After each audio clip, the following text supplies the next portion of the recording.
You're listening to the Future Tech Podcast with Richard Jacobs. Future technologies such as artificial intelligence, stem cells, 3D printing, gene editing, Bitcoin, blockchain, the microbiome, quantum computing, virtual reality, and exploring space are much closer than you might think.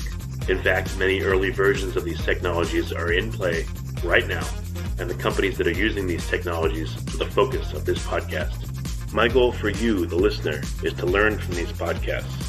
You may very well learn something that may change the course of your life for the better, steer you towards a new career, or give you insight into addressing a thorny medical problem. Remember, this podcast and its content is informational in nature only. No medical, tax, legal, financial, or psychological advice is being given. If you've enjoyed the podcast, please listen, subscribe, like, and tell your friends about it. Thank you.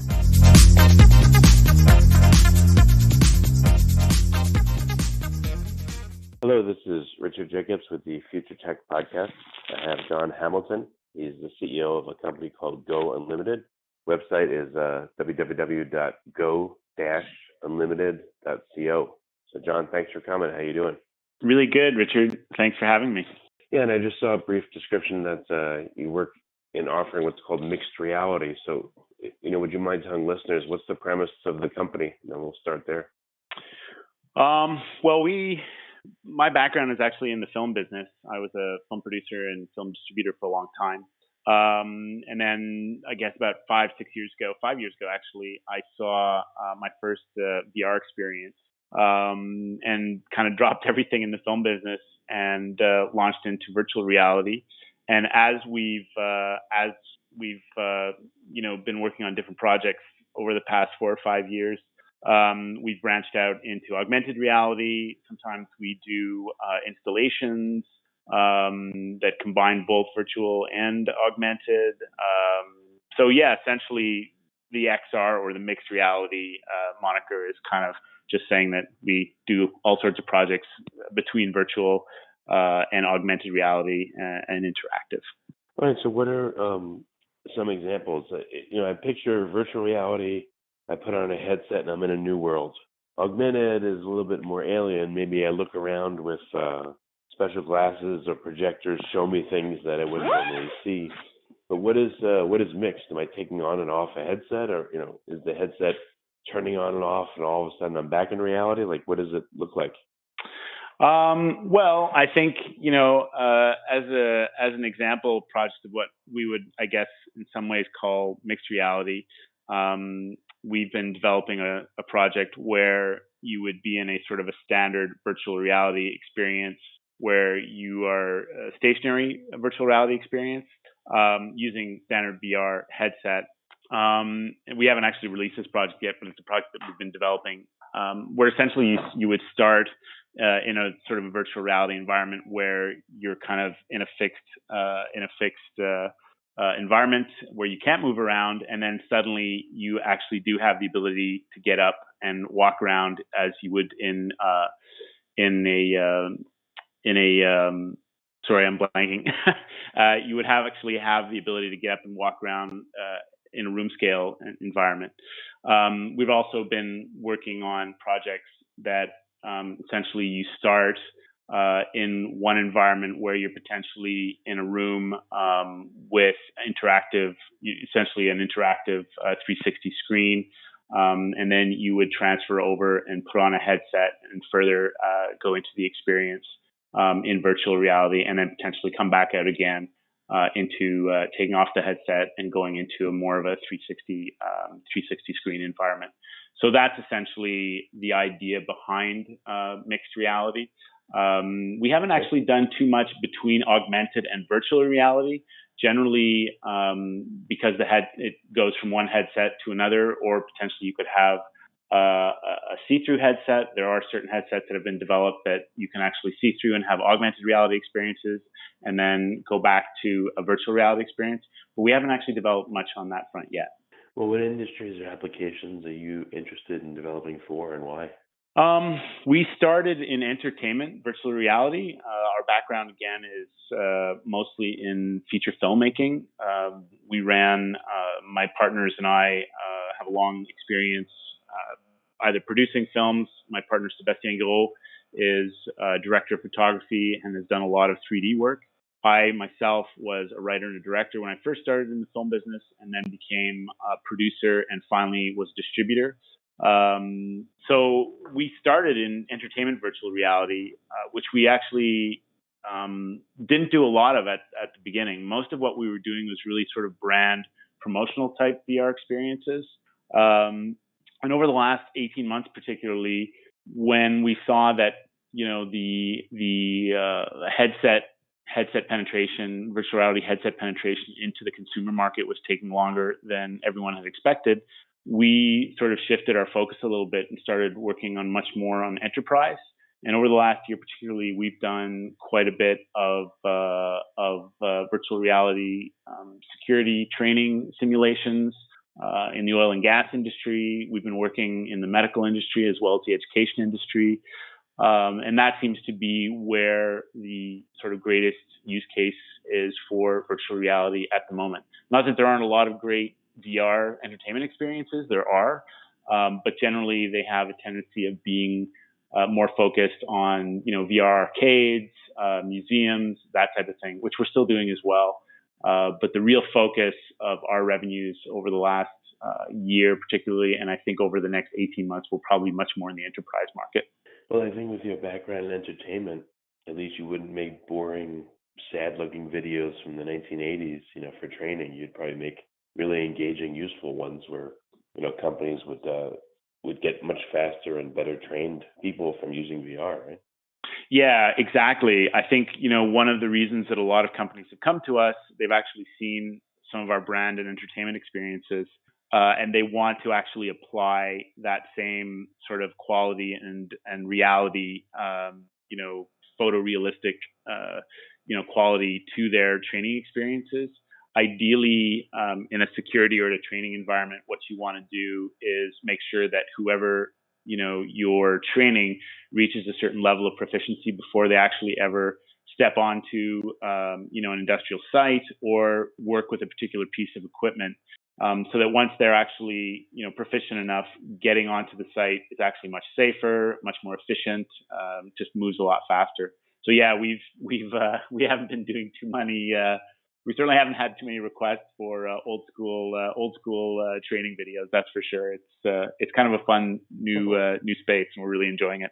Yeah, I think anyone that's, I don't know, probably 40 and up, maybe even 30 and up, they probably had an experience of being at work somewhere and watching a training video. Maybe even they popped a VCR in, and they were just horrible. They'd be like these really cheesy, like I said, 1980s or 1970s type training videos where you sit there and you just roll your eyes. So I figured that the stuff you guys would do I don't know if you'd gamify it. So here's some questions. So what insights do you get from having done entertainment and now having to do training videos, which to some people could be super boring? I mean, what kind of life or different flavor do you bring to it because of your entertainment background? Any specifics? I think one of the things that we really try to do as much as possible, and sometimes it's not possible, but we try as much as possible to bring our storytelling skills to any project that we're doing. To speak to exactly, what you're talking about when you say that a lot of these training videos are really just kind of boring. One of the best, things about virtual reality is that you really are absolutely immersed, in any experience that you're going to do. And it's not to say that virtual reality, once you're sort of past the kind of wow factor of being immersed in a 360 environment, that it can't get boring. So that's the trick really, is I think because you actually are in a virtual reality environment, obviously the retention is a lot higher of anything that you're trying to get across to people. They retain a lot more of that information because viscerally they really feel like they're in the environment. But at the same time, I think you really do have to tell a story a little bit, or bring some storytelling into any sort of training or security video that you're doing. I think it's the same in any technology, really. Some fantastic technological breakthroughs have been made in filmmaking, but we all know, we've all sat through that big special effects movie that was really, really bad storytelling, and it just wasn't that interesting. So again, despite all the technology and the amazing things that brings to any experience that we do, we really do try to bring some storytelling to even the most basic simulation, just so that people are engaged. And sometimes that can be gamified. We definitely have experiences where some of our clients do want it to be more game-like, particularly where they have to score their proficiency. And so that actually is kind of fun sometimes to try to apply that to sometimes a very dry subject matter. Yeah, I think that's smart. Maybe like I was imagining the security application where you'd have to run around a maze or something, and you catch more bad guys, and you get a point for each bad guy or something like that, and that's your score. Or Yeah, exactly. Yeah. I mean, there's, Well, you've probably seen there's a lot of police training, military training. That actually is a huge use for VR. It's really a lot of cities are actually installing VR simulations for that kind of training.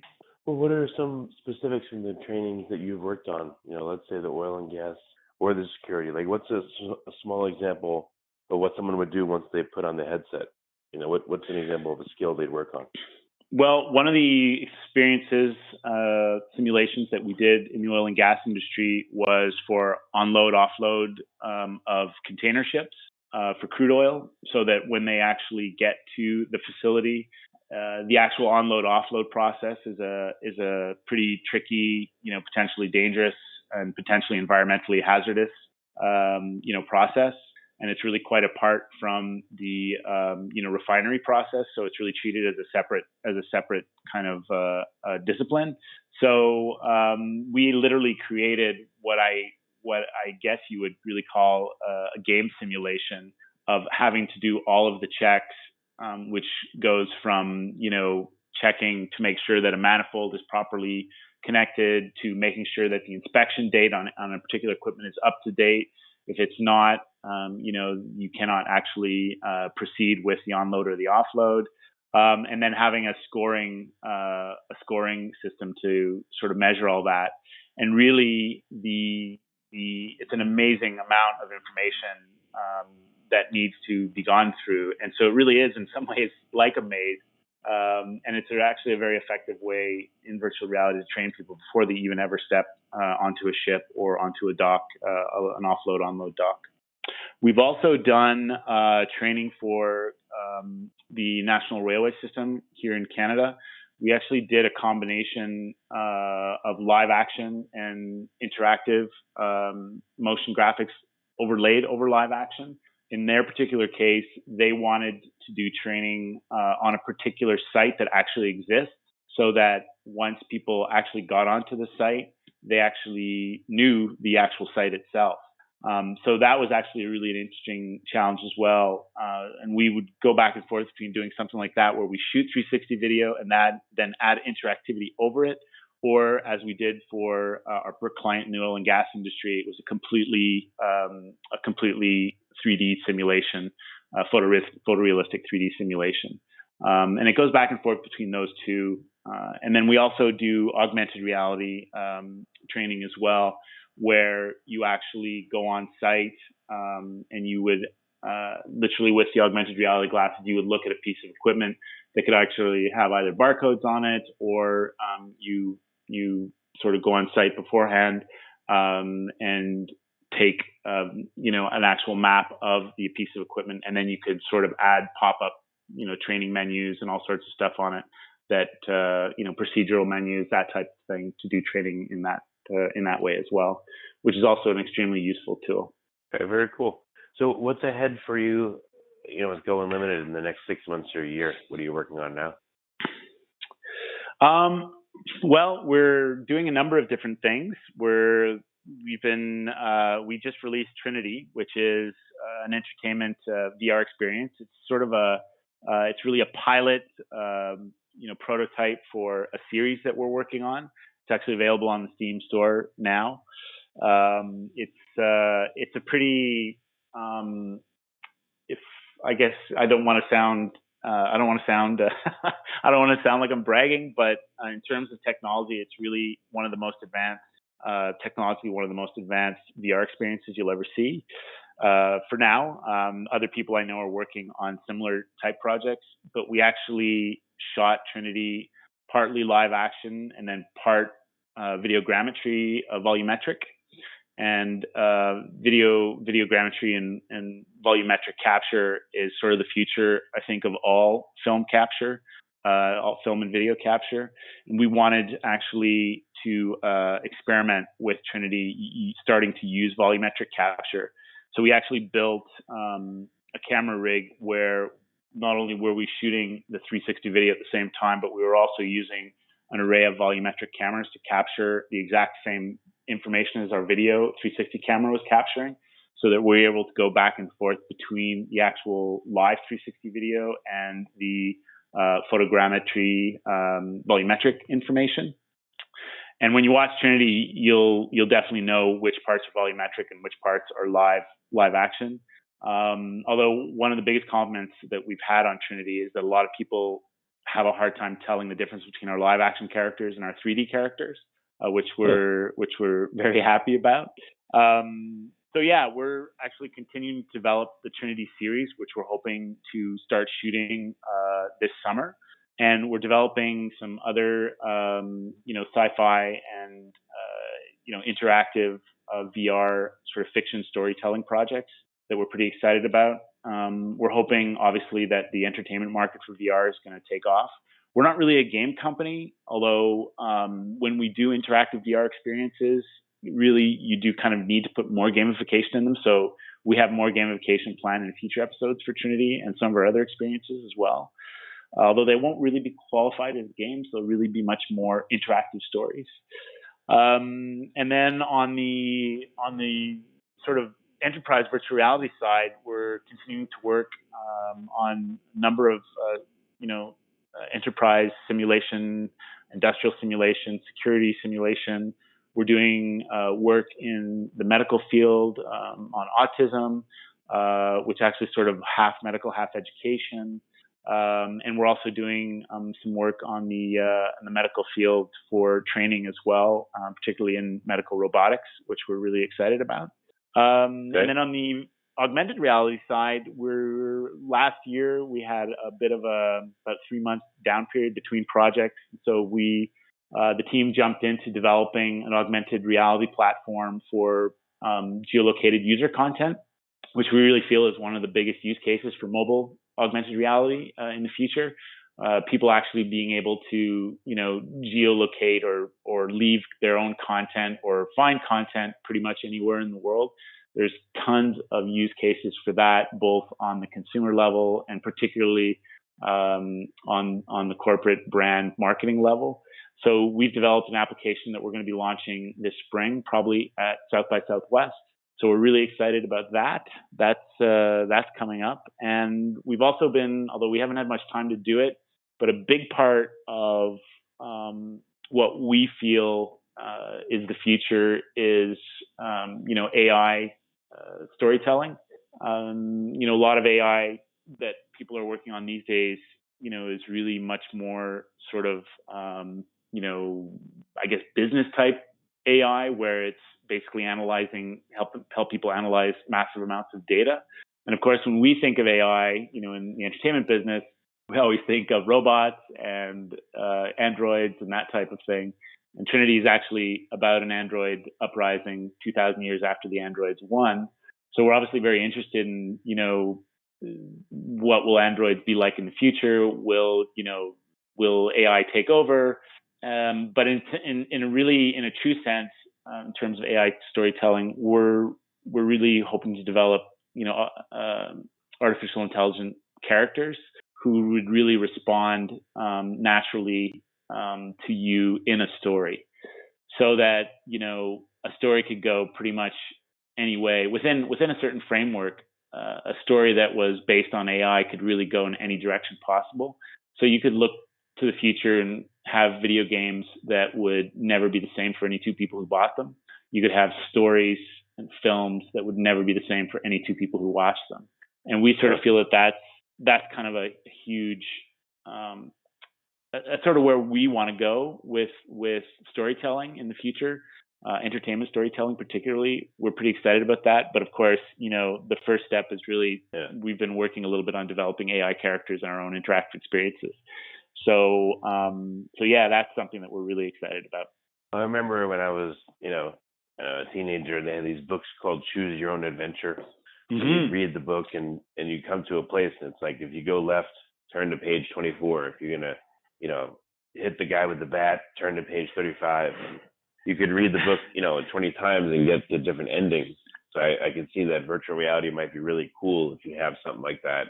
You could replay a story and go into all the nooks and crannies and what could happen with it, Yeah, I mean, absolutely. Those books are really, really cool. I actually never had those books when I was a kid, but so many people have talked about them now that I definitely got to buy one. I have a young son, and maybe I'll buy one for him.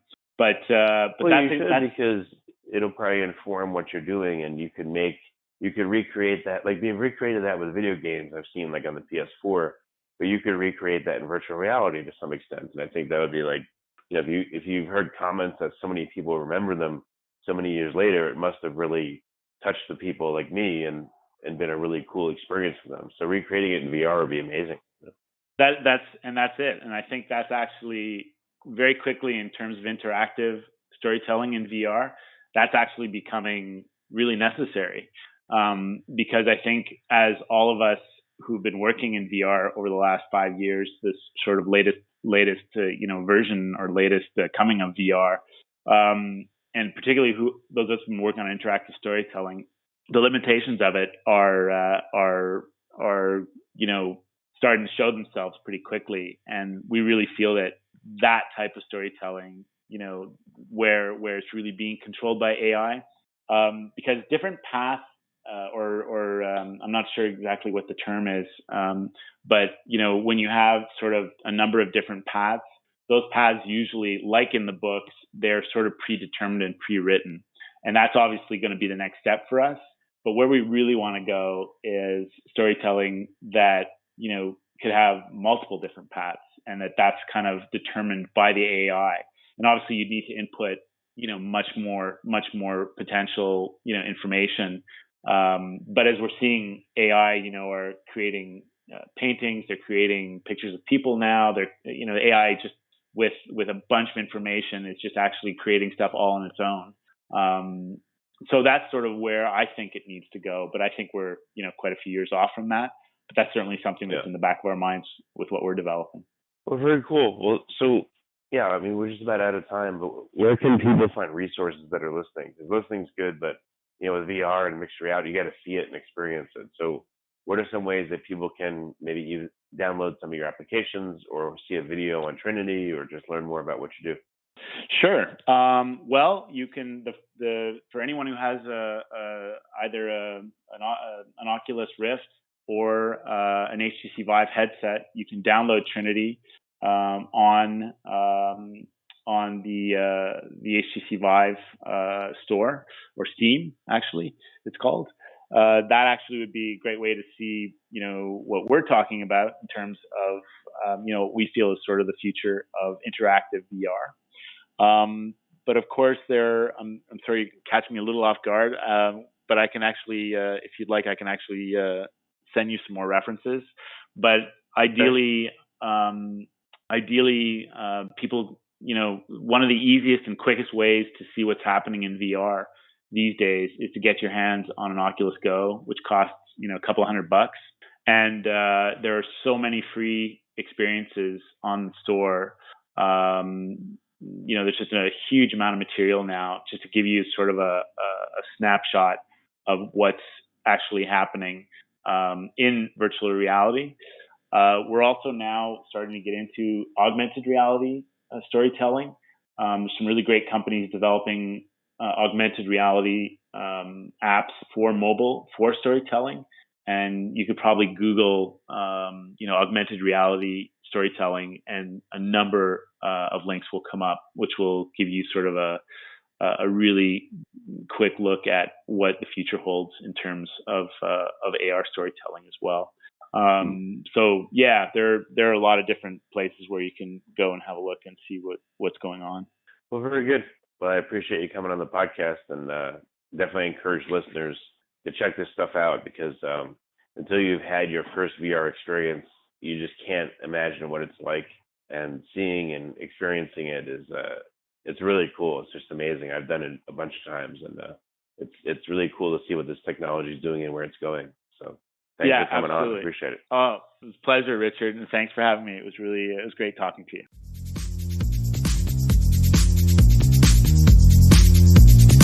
You're listening to the Future Tech Podcast with Richard Jacobs.